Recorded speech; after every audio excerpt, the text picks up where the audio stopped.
भुवनेश्वर रे regional institute of aquaculture रो जो इंस्टीट्यूट ये खोली आज प्रथम शुभारंभ हो रमेश मिश्र जे डाक्तर ये खोलुंट जो एक्वा पंक्चर विषय रे ट्रेनिंग भी दि ता सहित ट्रीटमेंट भी हम आम जानी बर्तमान योगा और नेचुरोपैथी उपर केंद्र सरकार बहुत गुरुत्व दौर माननीय मोदी जी आगामी दिन में किभली भाव में कम मेडिसिन रे एलोपैथी उपर बेसी निर्भर न करिक तार प्रिवेंटिव पे जिते योजना कराऊँगी ता भितर योग नेचुरोपैथी बर्तमान आप समग्र पृथ्वी रे आप देखिए भारत वर्ष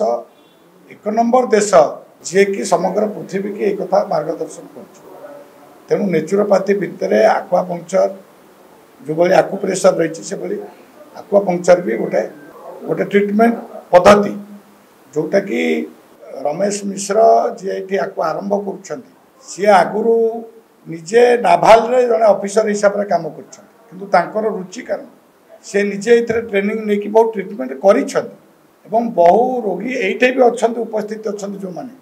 क्रिटिकल पेसेंट जो मैंने माने बहुत क्रिटिकल अवस्था भल होती तार नमूना भी आपण मैंने बाइट्रे नहीं पारे आपण मैंने जो मैंने ये प्रेसर बंधुगण अच्छा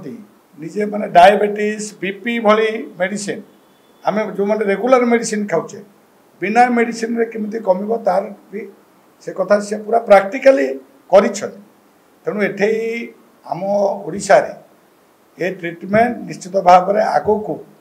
रोगी मानकर रोग उपशम करवा एवं नुआ डाक्तर सृष्टि करवा आक्वापंक्चर ये जो गोटे साधु उद्यम आरंभ कर ये केंद्र सरकार योजना एवं या द्वारा आम हेल्थ सेक्टर नेचुरोपैथी जो गुरुत्व को बहन करी आगो को नवा एवं आम अंचल बहु युवक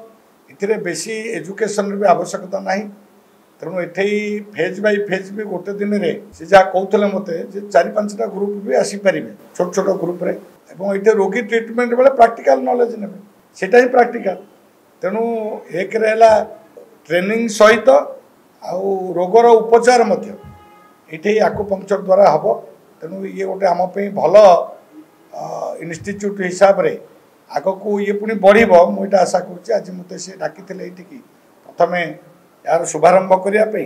मु आशा रखुची ये आज छोटू आरंभ होती किंतु आम आशा करवा आर वर्ष को ये जगह नियंट हम एवं बहुत भल इंस्टीट्यूट आग को आरंभ हम आम से जहाँ सहयोग करने कथा आयुष मंत्रालय केंद्र आयुष मंत्रालय जो सहयोग करने कथा हाथ बढ़ावा कथा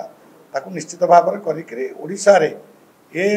चिकित्सा पद्धति के आग को नबार आम सहयोग कर